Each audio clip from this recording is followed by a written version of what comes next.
Hey everybody, it's Neil, and check out what I have here. I have a hose reel by HAUSHOF, and this one here, it's a 1/2 inch diameter, and it's got 130 feet, so it's going to be a nice long one here.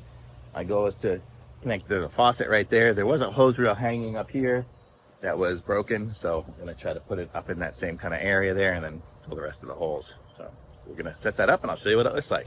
Okay, I've got it installed here. You can see there it is hanging on the wall, and I can see my faucet is leaking like a bad faucet does. It's got really problems in there, but that's not this. But you can see it's right here. It swings back and forth.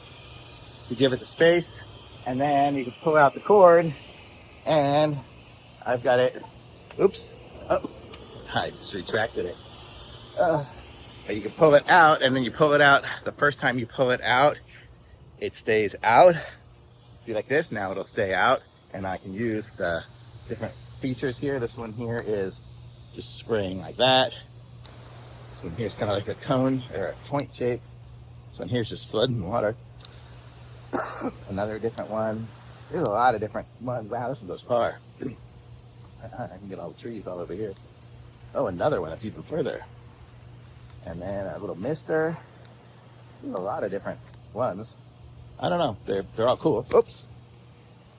And the volume control from it is just there and there. And then when I'm done using it, I just go like this and give it a little tug. And it's all put away. Super awesome.